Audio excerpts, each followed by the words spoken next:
Welcome to this special Fox 11 News In-Depth, Saugus Strong. It was just over a week ago that chaos broke out on the campus of Saugus High School, the latest of many school shootings, this one right in our own backyard. Many of the students returned to school earlier this week to retrieve their belongings. It was only 5 days after the shootings, but the first time students had a chance to see their school, the skateboards, backpacks, purses, all the things they left behind, the chairs and tables left as barricades, and of course, the huge floral memorial. Walking on campus itself and seeing the memorial that they've put up, it was hard, but I know that it was all out of love, but still seeing the shocked faces and the atmosphere was just very different. The students and faculty understandably traumatized and terrified, remembering that event. But one thing may have helped them as they fled the gunfire that broke out without warning. A live shooter drill on the campus of the school in Santa Clarita, conducted just weeks before the shooting. It was the subject of the school's news program hosted by student anchors.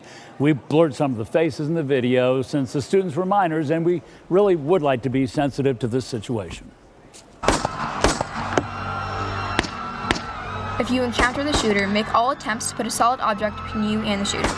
If outdoors, use natural barriers like walls, tables, or anything that might obscure the perpetrator's view. Run. Your first instinct to run away from trouble is the best choice. Leave your belongings. Don't hesitate. Just run. Your safety is more important than your belongings.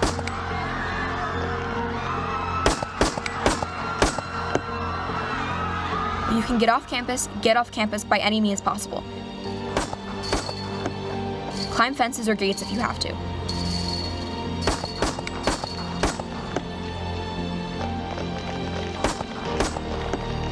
Hide. If you can, get inside a building.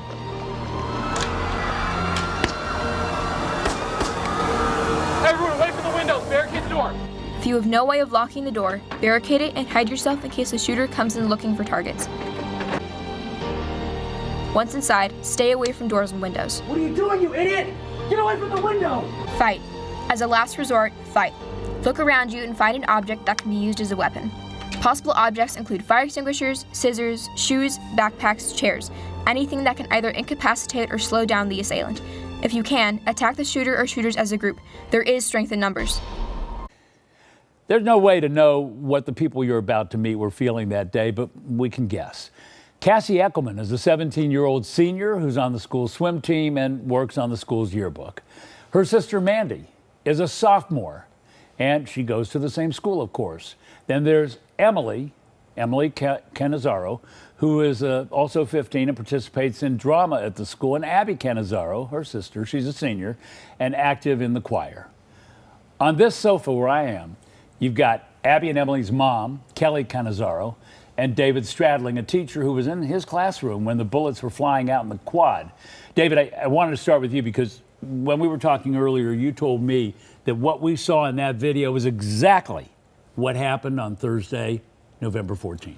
Yeah, I don't remember the video showing. I'm sure I take the shooter drills real seriously, but someone posted on Facebook and I watched it and I was dumped back in on November 14th. You felt that chaos. Yeah, the tears came to my eyes, the stress came to my, you could feel the adrenaline flowing. It was eerily accurate. Eerily accurate. And so everybody was out in a couple of minutes, but that drill made maybe all the difference in the world? The kids did exactly what they were supposed to do. They knew what they were supposed to do. In my classroom, we heard the shots, and I actually had walked over to do a couple grading things, and I looked up and saw the face of one of my students and went, they're called lock blocks. They keep the door open, and when you pull them, the door locks. So I call it pulling the plug, and I told the corner person, pull the plug. I'm not sure what's happening. And so when that happened, then we turned off the lights, got on the floor, and then I go to the door to see if there's someone that needs to get in the door, right? Do we still have students that are coming? And through one of my doors, we actually got 3 more kids into our room. So let's go to the kids for a minute. And Cassie, you saw that video? Yeah, I saw the video when it first aired because our school news, sometimes they'll do like informational sessions like this. And I think part of the reason why the school shooter one that they did, and I think that they ran it in September, part of the reason it was so effective was because it was our campus. Because we were seeing kids flee from our campus and jump over our fences and barricade our doors. And I was actually in math when the shooting happened. I have a first period. So I was in there, a teacher came in through the corridor and she's like, something's happening in the quad, lock the doors. And so we pulled the lock block, we barricaded the doors, we turned the lights off, and we just sat in the dark and we waited exactly like step 2, I think, hide in the video. And what's going through your mind at that time? It was a lot of just fear and unknowns because we were in the back of campus. So our only updates were text group chats, social media, and a lot of Twitter from like the SCV sheriffs and the local fire department and stuff. So we're just watching like the body count rise and trying to figure out what's happening. So, of all of you, raise your hand if you climbed over a fence like we saw in that video. What was that like? So I was sitting at my table and then I heard the shots. And the first shot, it sounded like a kid popping a chip bag, which happens all the time. So, but then when the other shots rang out, I grabbed my stuff and my friends and we just ran out the back. And the back was so crazy full of kids, I had to climb over railings and try going over fences to just run up the hill and get away. You were running for dear life. Yeah. And so I asked her what was going through your mind. I didn't know what to do. I just tried calling my friends. I called my mom first. I was like, there's a shooter, you need to come get me now. I don't know where my sister is. My friends are okay from what I know. It was so scary. I'm sure. And so once you got away from the school, where were you? I was at the top of the hill where my mom sometimes drops me off and picks me up. And yeah, I'm just calling my friends, texting group chats all over social media, like, is everyone okay? What's going on? And so you're up at the top of the hill, and now is it starting to sink in what happened? A little bit. Seeing the cop cars and the ambulances that arrived really just kind of sunk it in. Yeah. Emily, we're going to pick up with you when we come back after the break, but just very quickly, what was that like for you? Well, I was in the quad when it happened, so I was very close to it all. I heard all of the shots. The first one was super loud, but we thought it was like a balloon or a chip bag. We thought it was just people like messing around. And then the next shots came and we saw people like running, so all of us got really scared and bolted off in like every direction, just trying to run. And so let's remind everybody that the quad is where the shooting occurred, and we're going to continue this conversation coming up next on Fox 11 News in Depth. More talk with the students, a teacher, and a parent who represents Saugus Strong.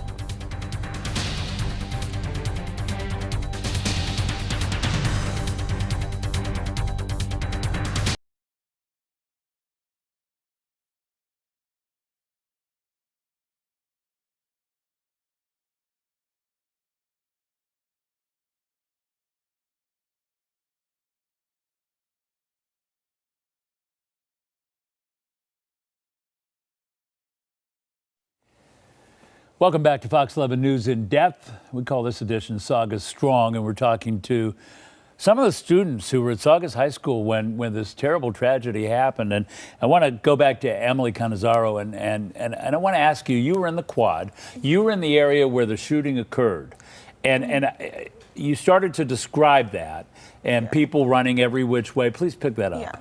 So basically after we heard the shots, we kind of looked at each other. We didn't really know what was happening. We dropped our stuff, and since everyone didn't know, we just ran, and a lot of my friends, we ended up getting split up. I ran into the office. Some of my friends ran off campus, and we got disconnected from each other, which was terrifying because we had no idea of where we were, who was safe or who wasn't. So that was really scary. You had that same fear of sort of terror, Abby? Yeah, I was so worried. I was in my government classroom at the time, and the first thing running through my mind was to barricade the doors and to make sure that everyone in the class was safe. But then once I knew that we were going to be okay, I was first stressing about my sister because I knew she was outside and I knew she had a second period, and I didn't know if she was okay. There were a lot of heroes. Yeah. There were a lot of heroes, and one of them was your choir teacher? Yes, Miss Holt, yeah. What happened? She was in the choir room at the time of the shooting, and a girl named Addie, she came in and she was bleeding, and Miss Holt told everyone to barricade the door and to make sure that no one else was able to get in. They went in the side rooms, and she took her to her office, and she started bandaging her up and really caring for her and being for her there emotionally. Did you, at that point, know whether anybody had been taken into custody? No, I had no idea. I was on my phone looking at like the news, but we really didn't know anything. I know some of you knew the shooter. What did you know of him, and what can you tell us? That's like the most shocking part. He was really nice person. He was caring, and that's why when people told me that it was him that did it, I was like, no, that can't be right. That's not true. You would never think he was the type of person that would do it. Was that the same for all of you? You felt the same way? Yeah, Nathan, I would never have described him as, oh, like he looks like he could be the next school shooter, because he was involved, he was smart, he was so loving and just friendly to his friends, and he was a quiet kid, but he was just such an honest, genuine person. And I think that he must have just been struggling with something. Mandy, you're real. nodding along with her. Yeah, so he was one of my sister's friends, and same like her, I was shocked, really, when there was so much rumor going around. I was like, that can't be him. Like, how he's a good kid. He runs cross country. He has friends, you know. So it was really just crazy. Yeah, Emily? Yeah, I feel exactly the same way. Like, everyone kept telling me, like, oh, this is what's happening. He's been reported as the person. And I kept saying, are you sure? Double check, like, how I didn't see it happening. Is this whole thing like going through your head in a flash? It's very surreal. Yeah. Yeah, it still doesn't feel real, and people ask me about it, and I'm never sure what to say because it doesn't feel real at all. Yeah, people are always saying, like, how did you feel at the time? Like, what was, like, are you okay now? And it's just like, I don't know. Like, how can you answer that question? It feels like it happened so long ago when it was only last week. And this past week, you guys went back into the school and you got some of your belongings, things you left behind. What was that experience like? Let's start with Cassie over there. When I went to go grab my backpack because it was still in my math classroom, I made a point to walk through the quad because I was like, yeah, something tragic did happen here, but it's not gonna stop me and it won't break me. And I think there's just that like raw determination that I have to walk through this quad today, because if I don't know if I would ever be able to walk through it again. Let me ask all of you, have all of you taken that walk into the quad?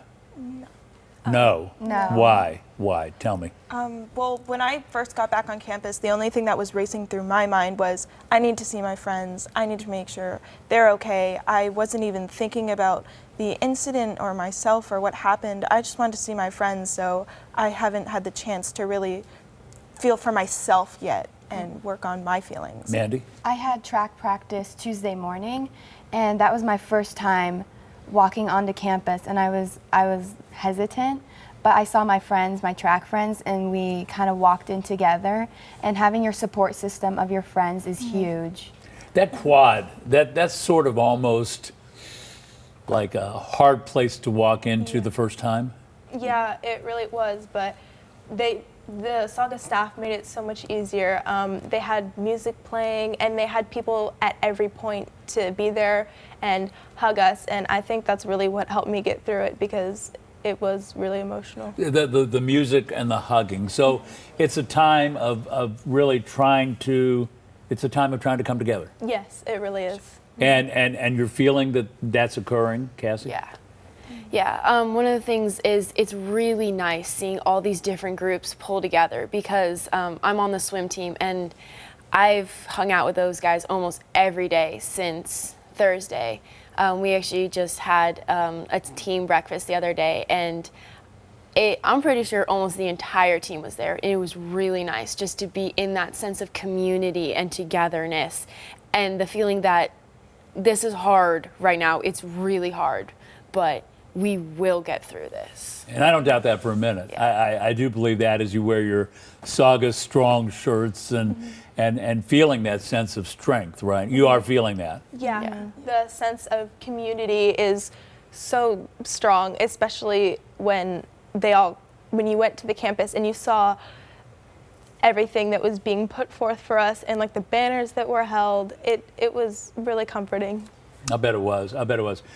We'll be back after this break, but we're going to continue this conversation not only with the students from Saugus High School, but also with a teacher and a parent.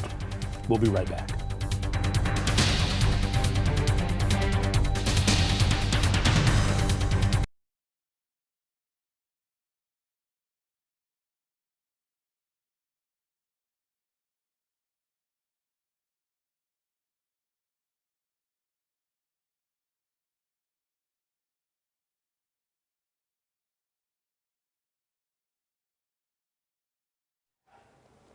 Welcome back to Fox 11 News in Depth, Saugus Strong, and I want to go back to Abby. And Abby, I know all of you were trying to reach Mom and Dad.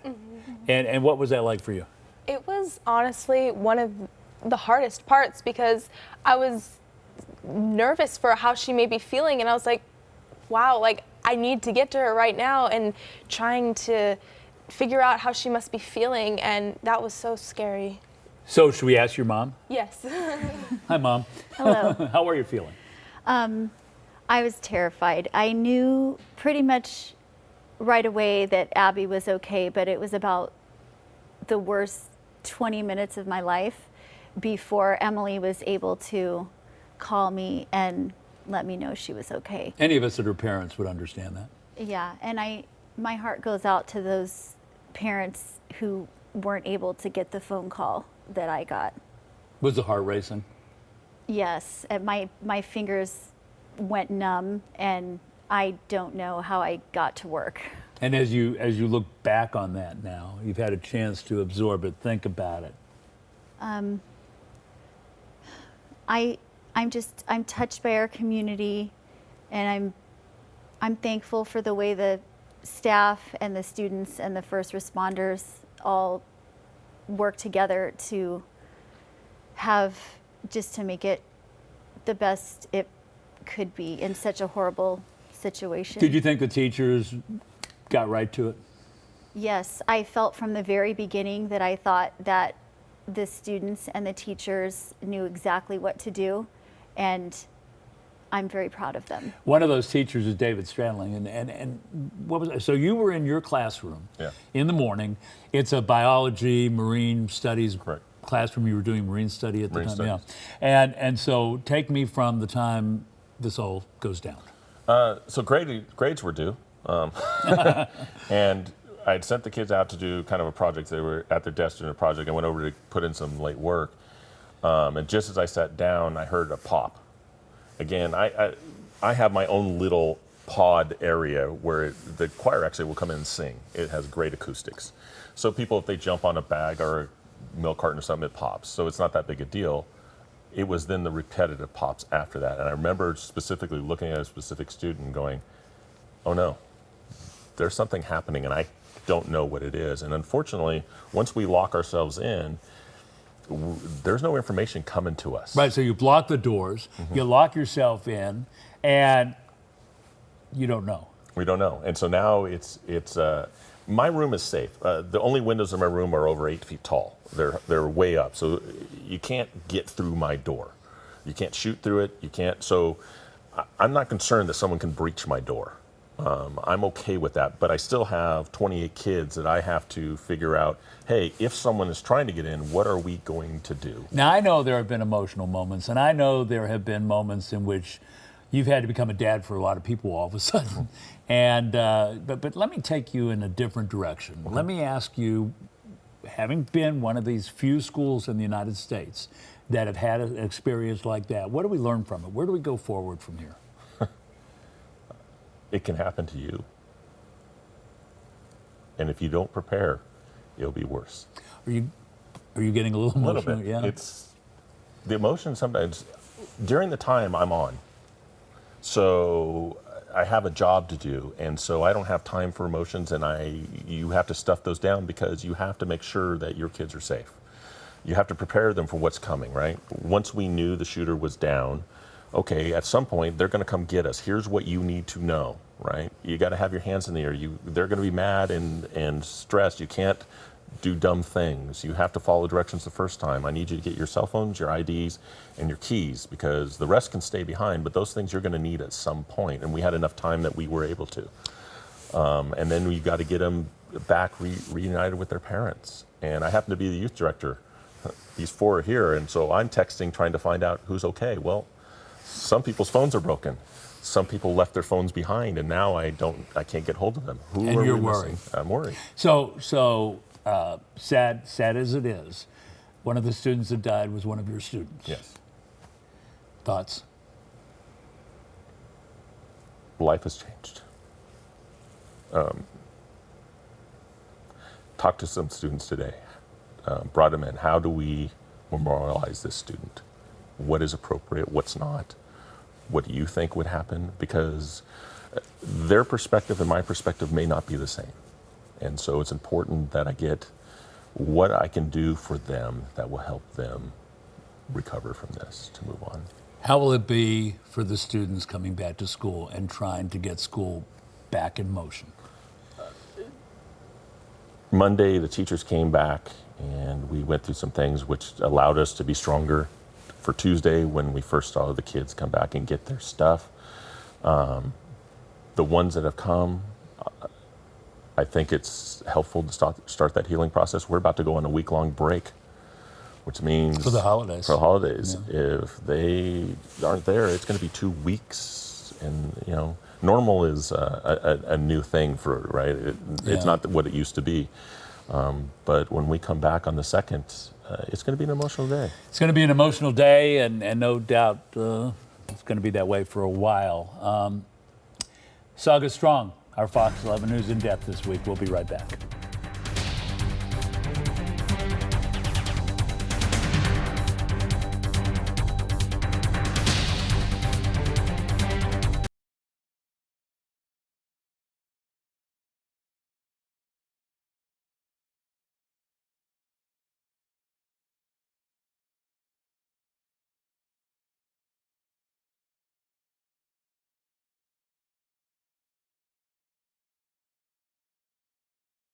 Welcome back to Fox 11 News in Depth. Saugus Strong. There's so much to talk about, and we're going to continue this conversation on my podcast, What the How, where you can get that anywhere where you get your podcast. And for Cassie, Mandy, Emily, Abby, David, and Kelly, life will never be the same. After November the 14th, things changed. And Abby, sort of a final thought. I think it's just really important in these times like this, that we come together as a community and we remember that love always overcomes hate. And I'm very proud of our fellow Centurions, how we've been handling this situation, and we have to remember that we're strong. Nicely said. Thank you very much. Thank you all. That's it for this week. See you next week, everybody. Thanks for joining us.